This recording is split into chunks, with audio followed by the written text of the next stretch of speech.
Hello, Podsmashers of the Internet, and welcome to another episode of Termite's Buzz, a weekly video game podcast walking through me, Termite, and what trophies and video games I am currently playing, some of the video game industry news, and wrapping up with a little bit of a retro gaming discussion at the end. I hope to find you all well. Thanks again for joining me for another week here. I am one of two hosts of the original 80-Bit Podsmash podcast. That was a weekly video game podcast where gaming goes to grab a beer.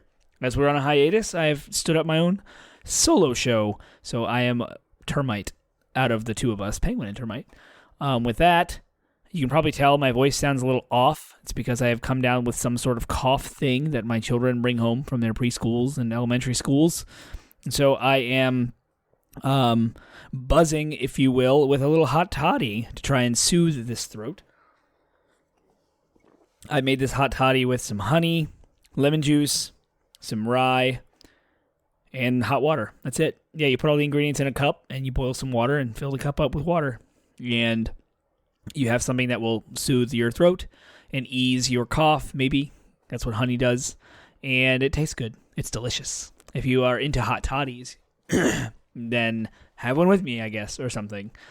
You can find me and my information about what I do and who I am and our show over at 80bitpodsmash.com, 80bitpodsmash.com. That's our landing website where you'll find links to all of our social media outlets and podcast platforms, such as Facebook, Reddit, Instagram, Twitter, TikTok, Discord, Stitcher, iHeartRadio, Spotify, Google Play, and Apple Podcasts. And we are on all of those feeds, so please give us your thoughts, comments, questions, concerns, ideas, and feedback. We'd love to hear from you. We'd love to interact and keep this show interactive. If you want to talk about a specific topic, if you want to bounce your ideas off of that and join in with other people in our community, then please jump in and do so. It would be great. I'm going to be doing a lot of talking on this rough voice, so I apologize for like awkward pauses or any other ums, or if I want to stop and take a sip like that, I will. So bear with me, please, and thank you once again for listening. So we'll jump right into the news. First bit of news is sad. Actor Lance Reddick has passed away. I'm going to read this little article from Polygon written by Michael McWhirter. Actor Lance Reddick, known for his prominent roles in HBO's The Wire, the John Wick films, and Bungie's Destiny games, has died. He was 60. TMZ first reported the news. Reddick's representatives confirmed his sudden death in a statement to Polygon, citing natural causes. Reddick's acting career spanned more than 25 years with prominent roles on HBO's series Oz, The Wire, and later on series including Lost, Fringe, Bosch, and last year's short-lived Resident Evil series for Netflix. The actor was also set to appear in Disney Plus's upcoming Percy Jackson and the Olympian series as the Greek god Zeus. In film, Reddick was perhaps best known as Sharon, I don't know how to pronounce that, the concierge of the Continental Hotel in the John Wick series. He will appear in John Wick Chapter 4 later this month, and he was set to appear in an upcoming spin-off Ballerina. Reddick is also a prolific voice actor, appearing in multiple animated series and video games, including Destiny as Commander Zavala, Guerrilla Games' Horizon franchise as Silence, and critical roles The Legend of Vox Machina. I believe he was the voice of the big dragon, the leader of the, what is it called? Something Conclave? I can't remember now. He took on the role of Hellboy for the upcoming game, Hellboy Web of Word. So, yeah, really sad to see. Prominent voice actor, well-known, renowned. He was well-loved. In fact, on Saturday, March 18th, Stephanie Reddick posted the following statement on Lance Reddick's Twitter account, thanking fans for, quote, overwhelming love, support, and beautiful stories. The statement specifically mentioned fans of Destiny who paid tribute to Lance in Destiny 2 on Friday. Lance, love you as much as he loved the game, Stephanie said. So, apologies, had to take a second. Yep, super, super sad to see someone so young pass away suddenly. I don't know what was going on with him or what, but tell your loved ones you love them and hold them close, because you never know what you're going to get. You never know what happens. No one is promised tomorrow, as they say. Next up in the news, the Resident Evil 4 remake review embargo lifted, and it is crushing. Is doing exceptionally well. Over on OpenCritic, which is the website review aggregate website we use for our Fantasy Critic. IGN gave it a 10.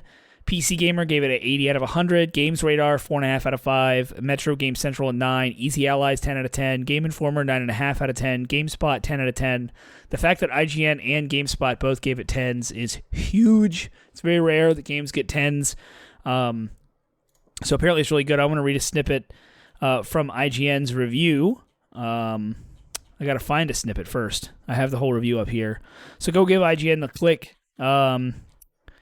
Tristan Agalivi? I don't know how to pronounce that name. I apologize. Some names, man. I'm bad at it. Let's see. I'll go down to the summary. Verdict. Whether you're a fan of the original or a newcomer with a hankering for some heavy or action-heavy horror of the highest quality, Resident Evil 4 is like a parasite-riddled Spaniard, a total no-brainer. Its combat is friction-free, but no less stress-inducing thanks to the ferocious cast of characters. Its story rapidly shuttles through a series of action scenes that are diverse in structure but uniformly unwavering in intensity, and its world is rich in detail and full of fun and often snarling surprises. Its improvements over the original are too numerous to list, from simple quality of life changes to completely overhauled boss fight mechanics, and with the exception of the disappointingly diminished personality of the merchant, the team at Capcom has barely put a foot wrong. What are you buying? Only the most relentlessly exciting Resident Evil adventure of all time that's been rebuilt, refined, and realized into the full limits of an enormous potential. A wise choice, mate. That's what we're buying. So, I am very excited to play this. And I skipped an entire segment. And I even introed the show with this segment. And that is, what am I playing? I'm still working on Hogwarts Legacy. And I guess it's a testament to how much excitement I have for playing that right now, given that I just skipped over it. So I really want to play Resident Evil 4, especially after reading these reviews and seeing the video footage shown. I'm dying to play Resident Evil 4, but I bought Hogwarts Legacy. It is a good game. I just don't feel like playing it right now. And this is where trophy hunting can actually be a benefit, because I forked out the $70 to get Hogwarts Legacy on launch day. I will hold myself accountable to play through it in its entirety, knowing that Resident Evil 4 is not going anywhere. The price will probably come down at some point in the future, and I'll circle back around to play it. So instead of just following my impulse to go play a game, which there's nothing wrong with that if that's what you want to do. Every style of gaming is different for everyone. I personally know that if I distract myself with Resident Evil 4, there's a huge risk that I will not circle back to Hogwarts Legacy. So I need to finish Hogwarts Legacy first before moving on to Resident Evil 4. My goal is to actually finish Hogwarts Legacy sometime in mid-April, and then be able to get either Resident Evil 4 or another VR game knocked out prior to the launch of Tears of the Kingdom. So there's that. Resident Evil 4, great game, apparently. I can't wait to play it. 10 out of 10. So that'll be good. Apologies for skipping that segment. I had to go back and address that. Let me get a sip. All right, strap in, because this is a Termite topic right here. This riled me up, got me all excited, hot and bothered, ready to rock. I'm ready to talk about this for generations. And yes, generations. I'm ready to go. This is my kind of conversation. So apparently the PlayStation 5 Pro is in development. And I'm going to read a report from Stephen Wright over at GameSpot. PS5 has been out for less than 3 years, but a higher spec version may already be in development. A new report from Insider Gaming claims that a hypothetical PS5 Pro is already in the works, and that Sony is targeting a late 2024 release window. Like the PlayStation 4 Pro, this PS5 Pro would have better specs than the base console, allowing for better visuals and performance. Alongside its own unnamed sources, the report cites a recent patent filed by PlayStation console architect Mark Cerny that looks to boost the performance of ray tracing tech as a possible reason for this PlayStation 5 Pro. It also claims that the next generation of PlayStation consoles, the PlayStation 6, will not be released until at least 2028. The report itself notes that the logic of this PlayStation 5 Pro is very much up for debate, given recent chip shortages limiting supply of the console until recently. It's also unclear to what extent developers have pushed the limits of the existing hardware, as most PlayStation 5 games have released on the PS4 as well. And that's all I'll read from there. And the rest is all me, baby. What do you all think about this? What do I think? So, obviously, I will get this topic of conversation out of the way. We're not ready for a PlayStation 5 Pro yet. It's way too soon. even the end of 2024. Way too soon. And I'll explain why. Yes, it's 4 years after the launch of PlayStation 5. The PS4 came out 3 years. PlayStation 4 Pro came out 3 years after the release of PlayStation 4, the base model. But we don't have any PlayStation 5 exclusives that do not show up on PlayStation 4, minus Demon's Souls Remake and Returnal. And those games are amazing, and they're wonderful. One was a launch title, it's Demon's Souls, and Returnal was ported to PC later. Phenomenal game. But none of those games were so hardware restricted that they had limited performance modes. They had 60 frames per second, smooth, buttery 4K resolution, and they played wonderfully. So when you start to see games come out on a hardware platform that are really hurting to push the hardware to 30 frames per second, and I'm looking at like the original Last of Us on PlayStation 3, totally like benchmarks games, right? These are the ones that really stress the hardware, that require the most optimization. They can't be ported to other platforms at all because they're super optimized for the one platform they're there on. We don't even have those yet. And when the PlayStation 4 Pro had been coming out, the first-party titles leading up to that release were already stressing the PlayStation 4 base model hardware. So that's obvious, right? We haven't seen what the PlayStation 5 is even capable of yet because it hasn't been done. So that's out of the way. Now we have two more ways to think about this whole situation. What's the gap between modern high-end PCs and the current generation? So we have to go back in time. So come travel in time with Termite. We're going to rewind the clock back to when the PlayStation 4 was coming out. So November of 2013. The PlayStation 3 had a super hard to develop for proprietary architecture. To port a game to it was an absolute mess. The cell processor was made of many, many cores, and it had all these like memory channels that were super bespoke for that platform. And if you wanted to port games to it, what most developers ended up doing was just use one major core and then leave the rest to not do anything. And that's why they chugged. That's why it was so difficult. That's why it was so hard. So the switch between the PlayStation 3 and the PlayStation 4, the PS4 architecture was made the same as PCs to make development and porting more streamlined for developers. So parity between PS4 and PC at the time was smaller than it had ever been in consoles, but it was still a pretty big gap at launch. So PlayStation 4 was out the gate pretty far behind PCs at the time. So now there's an article in Forbes that I'm going to read from here that I think spells this out as far as comparing where the launch PlayStation 4 model was compared to PCs at the time. Looking at the actual hardware, AMD, who already makes CPUs, graphics cards, and APUs, an APU is a CPU with an embedded graphics chip in it. For PCs, PlayStation 4 is behind. AMD is behind both the PS4 and the Xbox One's primary hardware. The PS4, for example, uses two quad-core CPU modules based on its Jaguar architecture clocked at 1.6 GHz, similar to comparatively low-end models found in current-gen PCs and laptops. So even though the PlayStation 4 sports two of these quad-core chips, offering a total of 8 cores, most tests of desktop Jaguar-based APUs, such as those in the Kabini range, like the A4 5000, have them at between 30 and 50% as fast as an Intel Pentium CPU. Intel was destroying the PC market at the time. AMD hadn't made their comeback yet, which is why the beginning of that read said that AMD was actually behind PS4 and Xbox One, and that's telling. But Intel was just eating their lunch. And right out the gate, PlayStation 4s were at 50 to 30% as powerful as a comparative Intel Pentium CPU for PCs. So Anantech, which is a big major hardware website that has a lot of articles that goes into the nitty-gritty of hardware, they say, so in terms of raw processing power, even comparatively low-end PC processors are actually just as fast or faster than the PlayStation 4 and Xbox One. I'm going to say that again. Comparatively low-end PC processors are actually just as fast or faster than the PlayStation 4 and Xbox One. However, it's the graphic side of the things that's more of interest. AMD has designed a custom Radeon GPU for both of the new consoles, but both are similar to AMD Radeon 7870, a mid-range graphics card that, following the release of AMD's latest range of graphics cards, like the 290X, is now comparatively old when it comes to the hardware available for PC.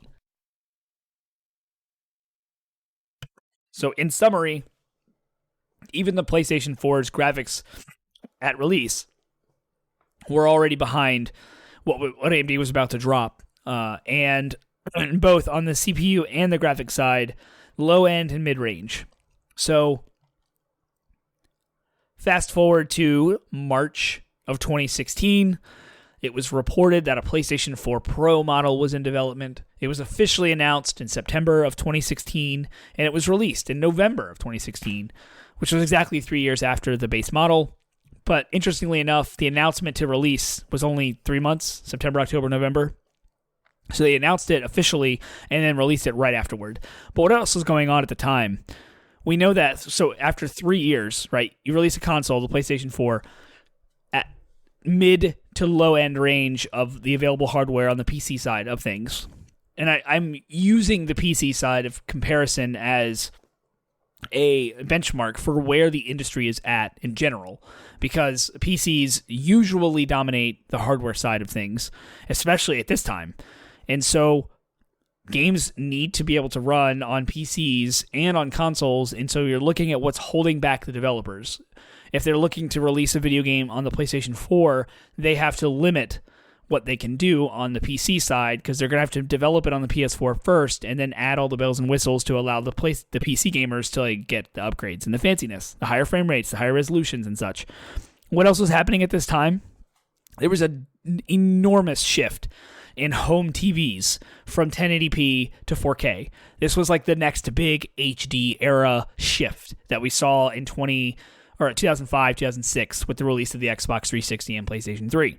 So the consumer market in general was moving towards 4K. The PlayStation 4 had zero capabilities for 4K. It was already gimped out the gate. So Sony was responding to those need, specifically on the developer side. The developers are the ones that wanted to push the hardware farther and couldn't. And so the PlayStation 4 Pro wasn't meant for mainstream. It wasn't priced as such, but it was a way for video game developers to be able to get more out of the PlayStation architecture at the time, and then allow the consumer to buy a 4K TV and have something that'll support it from their PlayStation instead of having some sort of up-resed 1080p console on their new 4K TV. So this was needed. All I'm saying is the PlayStation 4 Pro made sense. The hardware was outdated right off the bat, and the entire consumer industry was going towards 4K TVs. 4K TVs were dropping in price. This is the plummet. I would love to see a graph of charts of pricing for 4K TVs adjusted for inflation and see this cliff of price drops that were happening around this time. And it was just gobbling up 4K. So the PlayStation 4 was really showing its age when the PlayStation 4 Pro had come out. What was happening when the last half-step systems came out? That's exactly it, the 4K switch, right? What's the gap between modern and high-end PCs and the current gen? So when PlayStation 5 had come out, was much, much closer to as far as PC performance is concerned. In fact, I'm going to read from IGN's. They have an article here, Consoles versus PCs in 2020, which is when the PS5 came out. Comparing console hardware to PCs has never been truly fair. Sure, raw compute power is nice, but you also have to consider the advantages of mouse and keyboard, the power on and go nature of consoles, and if multiplayer is your thing, that device your friends use. But even if we just look at the internal hardware, these platforms feel more divided than ever. Both markets aim for vastly different experiences. Current consoles play games at 4K with 30 to 60 frames per second, because that's what modern TVs are built for. Bingo. But PC monitors haven't pushed 4K as hard as TVs have. Instead, are opting to raise refresh rates for smoother motion, considering 1080p or 1440p at 144 Hz to be more enjoyable than 4K at 60 Hz. In fact, we already know the PlayStation 5 and Xbox Series X will be capable of outputting a 4K image at 120 Hz with variable refresh rate. Though we don't know yet what resolution and refresh rate games will actually aim for in practice, that makes it tough to say how next year's budget and mid-range GPUs will stack up. Will Nvidia's new cards push 4K capable models down to a more reasonable price, or will consoles step up their game and push higher refresh rates to close the gap? Oh, and don't forget about the super fast solid-state drives. Console makers have been touting either. That's a whole separate conversation. That was what IGN said, and I want to reiterate the solid-state drives. NVMe is the interface that it uses. It's the real chip. No more do you have a long cable running from your hard drive cage to your motherboard and your PC. This slots a hard drive that looks like a big chip directly into the motherboard, and it's ridiculously fast. PCI Express version 4 is what the consoles were shooting for at 5 gigabytes per second, 9 gigabytes compressed, at least on the PlayStation 5 side. And so the parity between the PS5 and PCs it was a no-brainer to buy a PlayStation 5 because to even match the performance of a PlayStation 5 at launch, the graphics card alone would be somewhere between $400 and $600, and the console that you're in an entire PlayStation 5 was $500. Granted, there were supply shortages and it was super hard to find. PC parts are everywhere. So, all of that to say, where we are right now, the article, Insider Gaming or whatever, saying that they're targeting a 2024, I say is complete bogus. Fake news. It's not going to happen. Don't hold your breath. Don't give any credence to this. I just ranted for like 10 minutes about this topic and gave you all the reasons why we are not ready for a PlayStation 5 Pro. It doesn't make sense. The PlayStation 5 is still too new. It's still too expensive, and the market's not ready for it. There's no big driver for an increase in hardware when people are still adopting 4K TVs that run at 120 hertz, and that's still the minority of your PlayStation 5 base. And please don't buy into this hype. And don't worry, you're not going to be left behind or outdated by 2024. So if you're going to buy a PlayStation 5 soon, just go ahead and do that. You're probably not going to get a half-step PlayStation 5 Pro until 2025 at the earliest, and that's 3 years before the PlayStation 6. And that is Termite's prediction based on the past. I gave you all the credence, or all of the perspective that I put onto this situation, and it makes for a very fascinating thought, experiment, and conversation. And with that, I'll move on to my last bit of news. Former Need for Speed leads form a new studio to create a blockbuster spectacle. The new studio, Fuse Games, is led by ex-Criterion general manager Matt Webster. And what I'm reading is IGN's article by Jordan Serrani. 5 ex-Criterion and Need for Speed developers, including former general manager Matt Webster, have founded Fuse Games, a AAA studio focused on blockbuster spectacle and player-centric innovations in social gameplay, self-expression, and creativity. Joining Webster, who will serve as the new studio's GM, are head of content Steve Uphill, head of production Pete Lake, and head of operations Alan McDermott, the head of technology Andre Shirez, according to Eurogamer. The quintet of developers departed Criterion in December with over 90 combined years of experience at the prolific racing studio. Fuse Games will develop for consoles and PC. Despite the developer's experience with racing games, Webster told GamesIndustry.biz the team hasn't committed to a genre for its debut. Obviously, arcade racers and open-world racers are what we know very deeply, but we have played around in other genres over the years, including Battlefront, Battlefield, VR. We know what we're good at, and that spans a broad range of things now. Once we select our genre, we want to lead that genre. Webster and his colleagues are looking to set up shop in Guildford, the same UK town Criterion calls home. The staff has already been built up to 17 employees. The developers left Criterion just weeks after the studio shipped its latest Need for Speed game in December, which is Need for Speed Unbound. And IGN praised that game for its bold new style while noting its lack of innovation. So something happened over there. I love it when leaders of studios that you like break off to start a whole new studio with more creative freedom to start something in their own. The risk to do that is insane. The scare, the fear of uprooting your whole livelihood to go start your own company or start a new studio, and what it takes on both. Where are you now? How do you feel about your job now? It's not fulfilling you creatively. It's not giving you what you want out of your career, out of your life. So that's bubbling on one end. And then there's this desire, dream, and passion to do what you want on the other end. So you're not just running away from a studio, but you're going towards something new. This is very exciting. I think these are the types of moves that make me very excited about what's coming when it comes to new software, new games. It's like BioShock, right? We're getting the new BioShock creator, Kevin Levine, I believe his name is. That might actually be a singer. BioShock writer. I gotta look it up. Ken Levine. That's the one. Ken Levine, who's working on Judas at the moment, and he broke away from Criterion. I just spoke about Criterion. He broke away from Irrational, and he's now, where is he working? What is the company that's making Judas? Judas developer. Ghost Story Games. Yeah, that's the one. So, same deal. Judas looks amazing. I can't wait. He wrote BioShock, and now he's going to write Judas. So, same kind of moves. I think there's a couple of other studios out there that have not made any games yet, but I'm excited to hear from. Cloud Chamber Games is making BioShock 4. And yes, it will not have Ken Levine at the helm. Haven Studios was created by Jade Raymond, who left, I believe Jade Raymond left EA. Yes, she left EA and went to go start Haven Studios. So those are two studios that haven't produced a game yet that I'm excited about.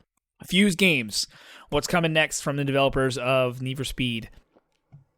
Bear with me. Here we are. Now, last but not least, the final segment of my show, a retro discussion. And because of how I'm feeling, I'm okay with this show being cut short. So, Retro Talk, what happened this week? I had another LAN party on the Xbox 360 over at the Common House. That's like our community house in the middle of my neighborhood.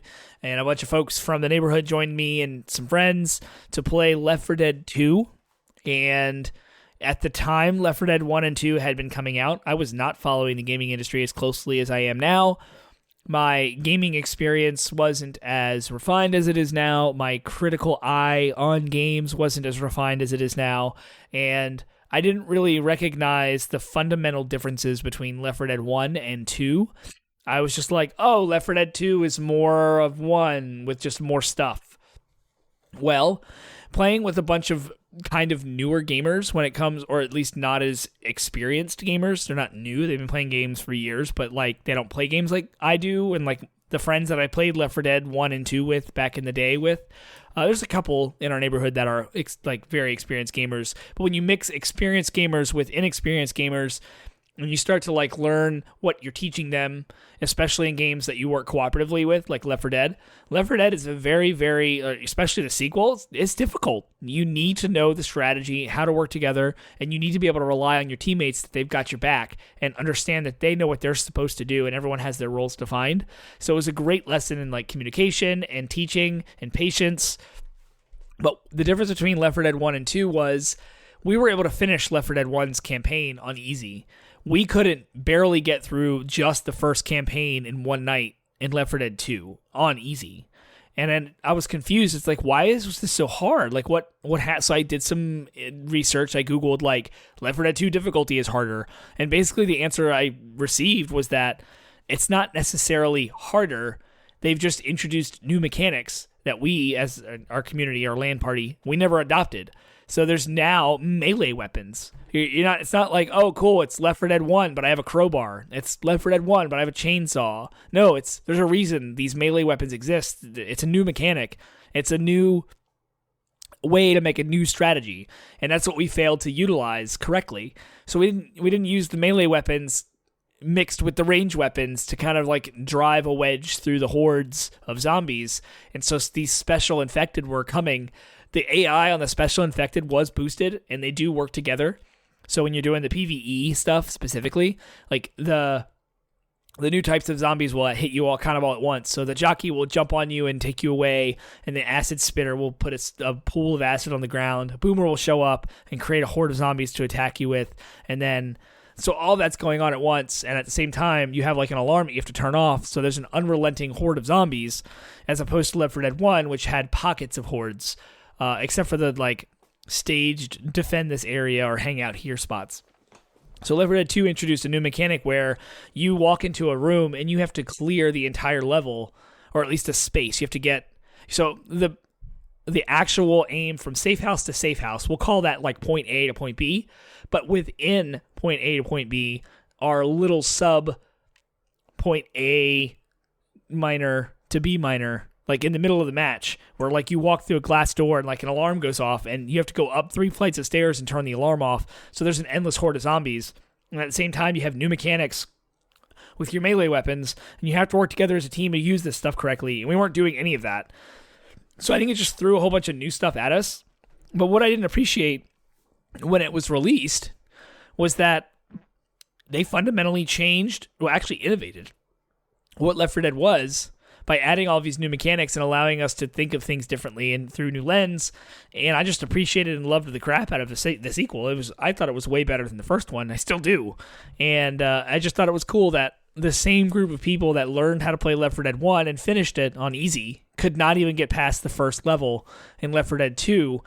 And that difference, the delta between the two games, I didn't even know. As experienced and as much as Left 4 Dead 1 and 2 I played, I completely was sideswiped by that. I never understood that fundamentally. So here I am explaining it to y'all in this podcast, and it was a learning experience for me. And now I can go back to the drawing board with these folks, and we can all like get our heads together and say, hey, let's try out this new stuff. Let's look at what's new here and try to think a little differently and work together.